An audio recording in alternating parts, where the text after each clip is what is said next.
Today news के साथ में मैजिक फुटवेयर, हिड़ो सफलता को बाटो।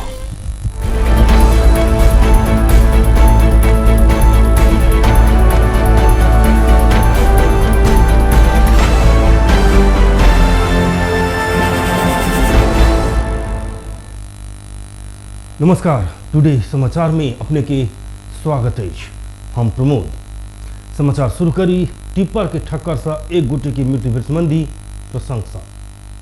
काठमांडू के 3 कोने में टिप्पर के ठक्कर से एक गोटे के मृत्यु भेल। प्रदेश 301003 क 45 नंबर के टिप्पर के ठक्कर से 29 पर 1479 नंबर की मोटरसाइकिल के चालक भक्तपुरक 55 वर्षक अनिल गौतम के मृत्यु भेल। महानगरीय ट्रैफिक प्रहरी महाशाखा जनौलक गौतम के बितलहा रात 9:30 बजे टिप्पर से ठक्कर देते छल। उनके इलाजक क्रम में सिविल अस्पताल में मृत्यु भेल। प्रहरी जनौलक टिप्पर चालक के प्रहरी पकड़ाव कक अनुसंधान जारी रखने। भरतपुर के सरकारी अस्पताल में कोरोना संक्रमित पुरुष की मृत्यु भेल। अस्पताल के आकस्मिक कक्ष में बृहस्पति की रात अद्वितीय मृत्यु भेल। व्यक्ति की स्वाब संकलन कक परीक्षण केला पर शुक्रक रात संक्रमण पुष्टि भेल। अस्पताल के सूचना अधिकारी लीलाधर पौडेल के अनुसार मृतक रत्न नगर पालिका 2 के 46 वर्षक पुरुष है। परिवारजन से बृहस्पति की रात 10:30 में उनका भरतपुर अस्पताल लौने छल। मुदा 10:35 में अस्पताल के आकस्मिक कक्ष में पहुंचे उनकर वह समय मृत्यु भ चुकल छल। परिवारजन के अनुसार उनका में बुखार, खोखी आ श्वास प्रश्वास के समस्या छल कलाक बाद स्वाब संकलन कक परीक्षण के लिए पठेने छल। शुक्रक रात रिपोर्ट एला पर उनका में संक्रमण पुष्टि भेल। सूचना अधिकारी पौडेल जानकारी दिलन। कोरोना संक्रमण के कारण चितवन में संगे 27 गोटे की मृत्यु भेल, जहाँ से 16 गोटे चितवन के दोसर उपचार के लिए भरतपुर के विभिन्न अस्पताल समय आयल चितवन बाहर के व्यक्ति सब है। भरतपुर के सरकारी अस्पताल में शुक्रक साँझ से एक गोट कोरोना संक्रमित 61 वर्षक पुरुष के निधन भेल। नकली प्रेस कार्ड बनावे वाला व्यक्ति के बाग बाजार से पकड़ाव करे 2 गोटे प्रहरी में कोरोना संक्रमित पुष्टि भेल। नकली प्रेस कार्ड बनावे वाला व्यक्ति में कोरोना संक्रमण देखल गेला के बाद कॉन्ट्रैक्ट ट्रेसिंग कला अपराध महाशाखा के 2 गोटे प्रहरी में से संक्रमण पुष्टि भेल। संक्रमित के नेपाल प्रहरी के अस्पताल में राखल गेल। पत्रकार के नकली परिचय पत्र बनाकर बिक्री करने आरोप में प्रहरी काठमांडू के बाग बाजार स्थित कालिका प्रिंटिंग के 3 गोटे के भादो 22 गते पकड़ाव कर। मोहतरी में कोरोना संक्रमण से थप एक गोटे की मृत्यु भेल। प्रादेशिक अस्पताल जनकपुर धाम में इलाज क्रम में शुक्रदिन मोहतरी के मनरा सिसवा नगर पालिका बतनहा के 65 वर्षक पुरुष के मृत्यु भेल। उच्च रक्तचाप के दीर्घ रोगी ओ व्यक्ति के श्वास प्रश्वास में समस्या आ बुखार अयला के बाद इलाजक लेल केने भादो 19 गते प्रादेशिक अस्पताल में इलाजक लेल भरना कयल गेल छल। वेंटिलेटर में रख कर इलाज भरल पुरुष के शुक्रक भिनसर मृत्यु भेल। प्रदेश 2 के सामाजिक विकास मंत्रालय के जन स्वास्थ्य प्रशासक विजय झा जानकारी करौलनि। उनका इलाजक लेल लाओल गेला के बाद स्वाब परीक्षण केला के बाद कोरोना पुष्टि भेल छल। ई संगे मोहतरी में कोरोना से मृत्यु होलाक संख्या 12 पहुंचल। नेपाल में एखन धरि के सबसे बेसी कोरोना संक्रमित पायल। पिछला 24 घंटा में नेपाल में 1454 गोटे में कोरोना संक्रमण पुष्टि भेल। ऐसे नेपाल में कुल संक्रमित की संख्या 51,919 पहुंचल। एखन नेपाल में सक्रिय संक्रमित की संख्या 14,925 रहल। स्वास्थ्य तथा जनसंख्या मंत्रालय जनौलक जहाँ में से संस्थागत आइसोलेशन में 8,291 गोटे आ होम आइसोलेशन में 6,634 गोटे रहल।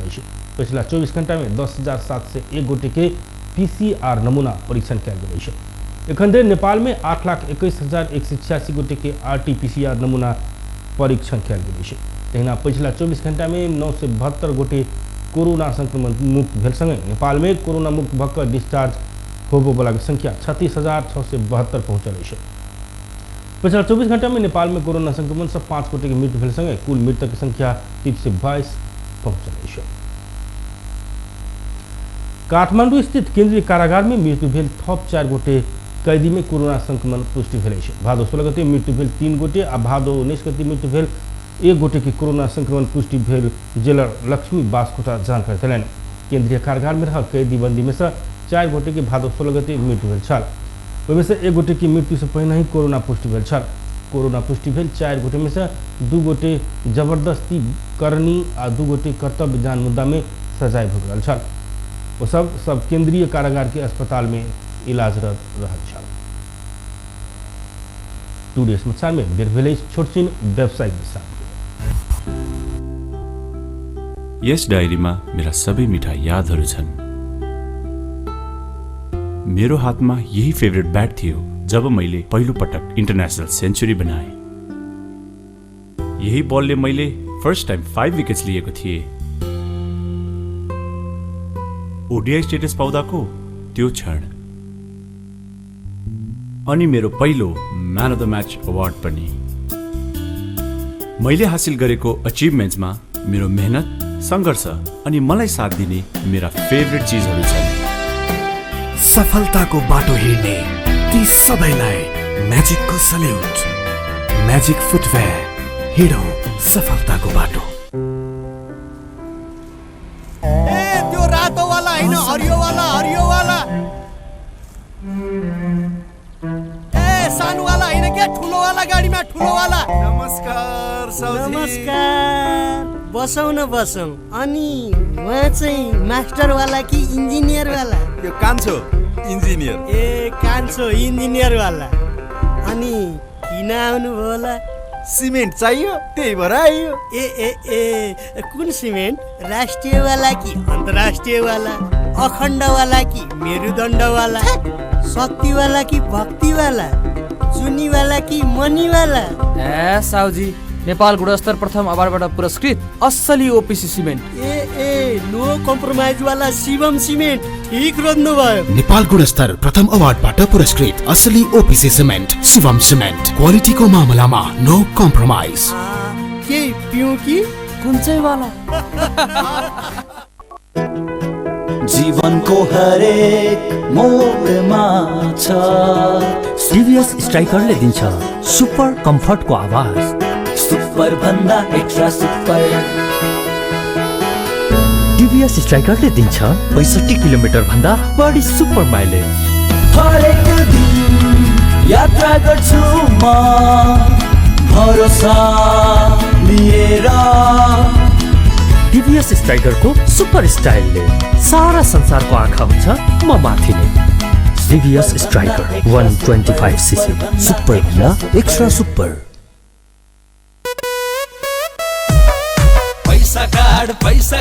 पैसा कार्ड आइएमई काउन्टर गेलै, पैसा कार्ड लेलकै। पैसा राईका ब्याज कमाई पैसा कार्ड। एमे ओनी देखली सब कुछ किन मिलल। सब दुकान में चलत अब पैसा कार्ड। नया चलन आइल, चुली तिरली चलल।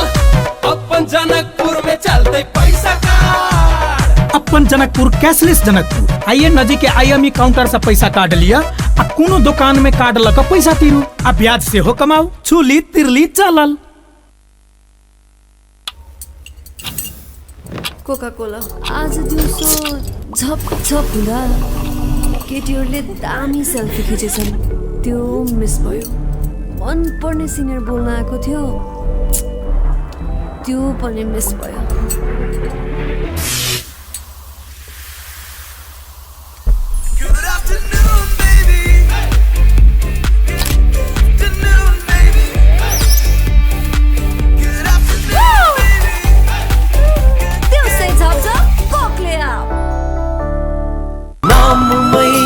शक्ति छ नाममै, संगीत छ नाममै, पहिचान छ नाममै यसको जीत। Tansen OPC cement.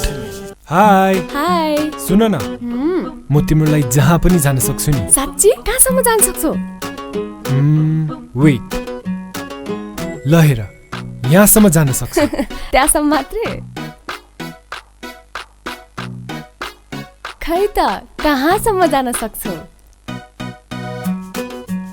के भयो बाबा, तिम्रो लिमिटलेस माया वाइफाईले लिमिट गरिदियो? एमसेलको वायर फ्री प्लस वार्षिक भुक्तानी गरेमा कर बाहेक मात्र रु 690 मा 60 GB wire free data plus 10 GB SIM data plus 200 minute भोइस प्याक र अन्य डिजिटल सेवाहरूको गजबको कम्बो। थप जानकारीको लागि 9008 डायल गर्नुहोस्।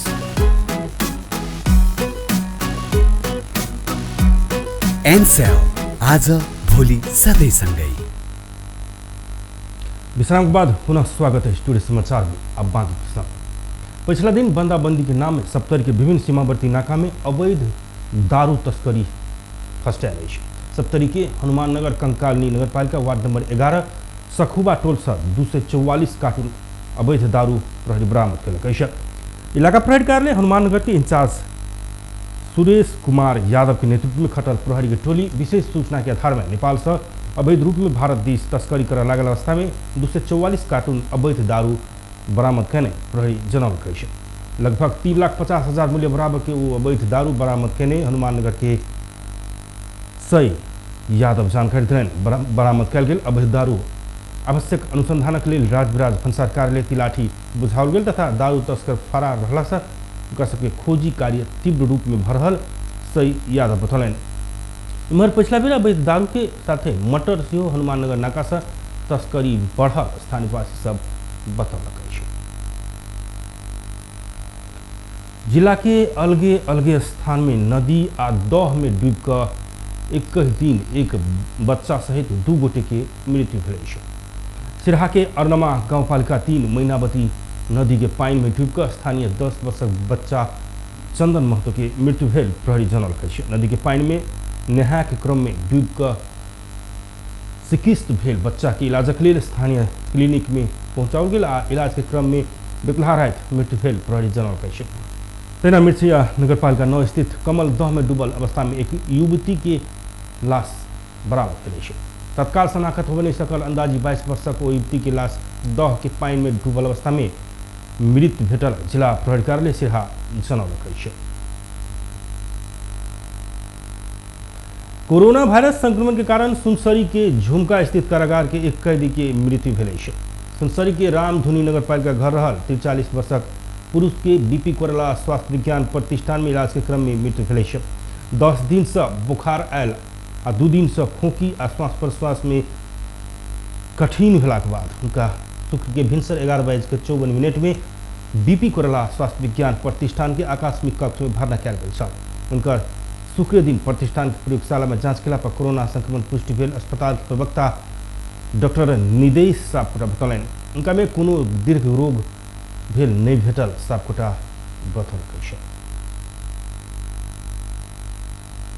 कोरोना वायरस कोविड-19 के संक्रमण से थप 8 गोटे की मृत्यु पुष्टि भेल। चितवन के 2 गोटे आ काठमांडू नवलपरासी मोहतरी रूपंदेही मोरंग आ सुनसरी के 1 गोटे की मृत्यु भेल।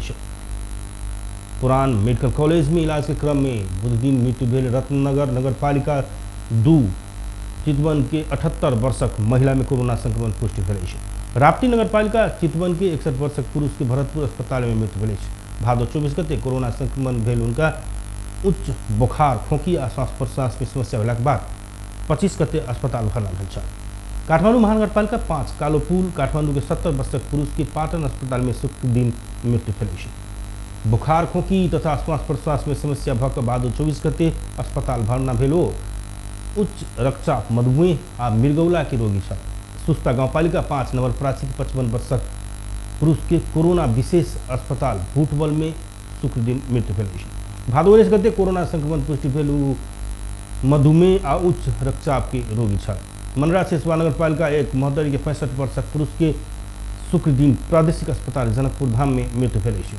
बुखार नाई के संगे सांस लेवा से समस्या भेला के बाद भादो 19 गते अस्पताल में भरना भेल। उनका 2 दिन के बाद कोरोना संक्रमण भेल पुष्टि भेल छल। देवदह नगरपालिका 6 रूपंदेही के 60 वर्षक पुरुष के शुक्र दिन प्रादेशिक अस्पताल में मृत्यु भेल।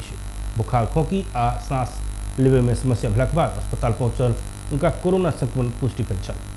फीवर क्लिनिक के आइसोलेशन में रह इलाज फरहल में शुक्र के साथ मृत्यु भेल। ग्रामथान गांवपालिका 2 मोरंग के 70 वर्षक महिला की विराटनगर के कोसी अस्पताल कोविड-19 इलाज केंद्र में शुक्र दिन मृत्यु भेल। बृहस्पति के संक्रमण पुष्टि भेल। उनका बुखार एनाई के संगे सांस लेवा मुश्किल भेला के बाद राइते अस्पताल भरना किया गेल छल। रामधुनी नगरपालिका 5 सुनसरी के 43 वर्षक पुरुष के बीपी कोरला स्वास्थ्य विज्ञान प्रतिष्ठान धरान में मृत्यु भेल छै। 1 वर्ष से झुमका कारागार में रहल उनका 10 दिन से बुखार आयल छल आ 2 दिन से खोखी अयबाक संगे सांस लेबऽ में समस्या भेल छल, मुदा शुक्र दिन मात्रे अस्पताल पहुँचाओल गेल छल। अब अंतर्राष्ट्रीय समाचार।